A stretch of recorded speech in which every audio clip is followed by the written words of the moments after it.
All right, after seeing this reveal, I gotta just say Bandai will just literally print anything. They will literally print anything. And then we'll talk about Usopp as well. Give me just a second. Let me transition here.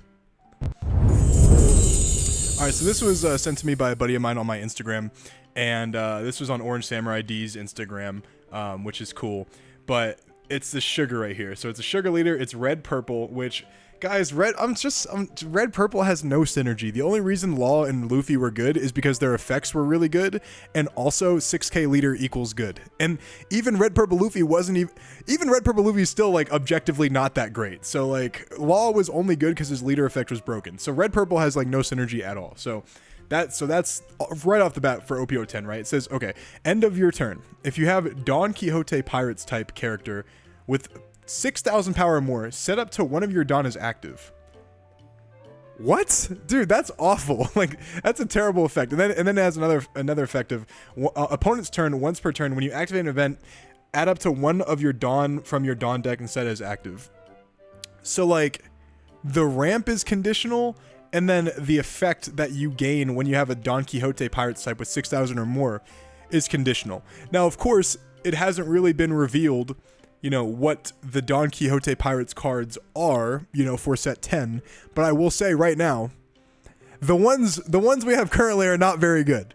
They're not very good at all. So, dude, Bandai will literally just print anything. I like at this point, I've talked about it so much, but like when it comes to oversaturation of leaders, but they're just like throwing in random color combinations with like 3 or 4 cards to support the archetype, and then forgetting about it for like 7 sets. It's actually like the worst way to make, it's like the worst way of adding cards in this game, in my opinion. I think they're doing a terrible job of just adding support every set for old leaders. Why do they have to print 6 new leaders or 5 new leaders, whatever it is, every set? Why can't you just print like 1 or 2, and then the rest of the cards that would be dedicated to like the new leaders with no support, why can't you just give them to old leaders that need support? Like black yellow Kyros, black yellow Big Mom, yellow big, I mean, I guess yellow Big Mom kind of has been getting some support too. Like, you know, all these old archetypes. This is just, it's not it, bro. It's not it. Okay, let's talk about Usopp now. Actually, just real quick caveat. I was going back to talk about the Usopp, but all right, look at this. Don, this is some of the sugar support. So 5 costs, no counter, right? So it's a 5/6 with no counter. Don Quixote Pirates says Don -1 on play. Add up to 1 purple event card with the cost of 5 or less from your trash to your hand, then set up to one of your Dawn cards as active. That's not very good. All right. And then they have another one where it says counter, look at the top 3 cards, reveal up to 1 Don Quixote Pirates type. Other than this one basically, and add it to your hand. That's it. These are not good. This is not good support. It's just further proof that Bandai will literally just print anything. All right, so just want to talk about that real quick to add to the Bandai will print anything before we talk about Usopp. This one out right here. This is Usopp. It's a black-blue leader. I know you guys probably have PTSD from a black-blue leader, but I don't think this is. We'll talk about it. All right. So 5K black-blue leader for life. It can attack. It says your cost 2 or greater Dressrosa type characters have +1 cost. I think that it's funny how like every leader has like a +1 cost now coming out. Like, you know how Black Luffy has one, and then this one has one, and I think there's another leader I'm forgetting has one as well, where it's like it's raising the cost of these characters, but like, bro, it's like, I don't know. I feel like, why don't you just like nerf black if you're just gonna make every leader have this like generic effect?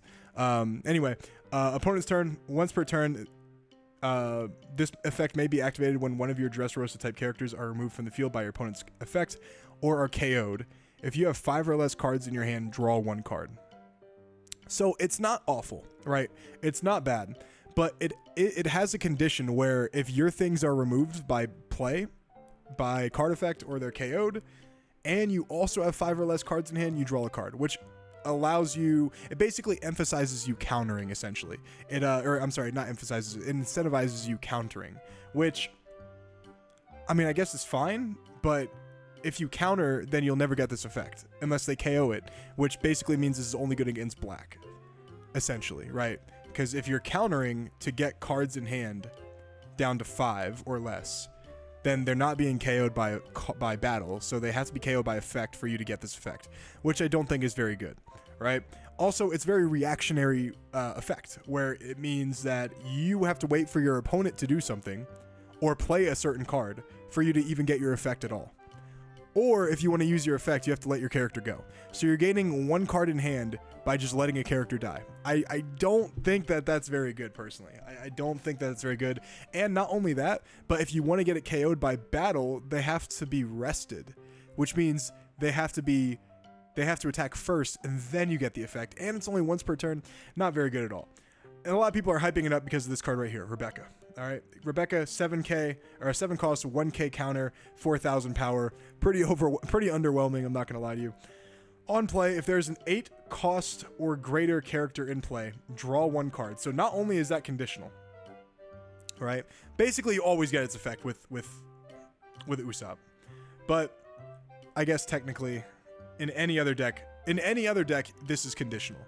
All right, if there's an 8 cost or greater character in play, draw 1 card, then reveal up to 2 cost 7 or lower Dressrosa type characters other than Rebecca from your hand. Play one of them as active, then if the other has a cost of 4 or lower, play it as rested. So you can't play the 4 cost blocker Rebecca, which is a little bit of a bummer because I feel like that would have been pretty good. But the character that you would target would be the 7 cost Luffy, or it would be the 7 cost Kyros right here, which on play, return a cost 5 or lower to the opponent's hand. So on your 7 Dawn turn, you're basically playing a 7 cost that has 4,000 power, and then a 7/9 that bounces a 5. That's pretty underwhelming, I'm not gonna lie to you. It's pretty underwhelming, and I guess technically it has rush because Coliseum, but still pretty underwhelming. You could play the 7 cost of Luffy as well off of this effect. But guys, not only do these have to be in your hand, well actually I guess that's the main point. These have to be in your hand. So you have to have all 3 of them in your hand at the same time, which to me incentivizes you to play all of the Dressrosa cards, and the Dressrosa cards are not very good. If the Dressrosa cards were good, then Rebecca would be better than it is. Rebecca would at least be like semi-rogue. But because Rebecca the leader is absolutely awful, and Sakazuki the leader is also not very good, it makes you think that like blue-black color combination is not going to just carry you by itself. It was the fact that Sakazuki could cycle and reduce, which is why it was so good. This blue-black combination right here makes you play the Dressrosa cards, and the Dressrosa cards are not good enough to be a good deck, unless the effect is broken. So let's keep on going to some of these other Dressrosa support cards. So we have Leo. It's a blue card. On play, you may rest one of your leaders or stages. If your leader is Usopp, look at the top 5 cards of your deck, reveal up to 2 cards other than Leo that have Dressrosa type and put them into your hand, then put the rest at the bottom and trash a card from your hand. This isn't bad, but why couldn't this be black? If they're so focused on, well, I guess it doesn't matter I guess it doesn't matter because Rebecca's black-blue, so it being blue is fine. Disregard that, guys. Disregard that.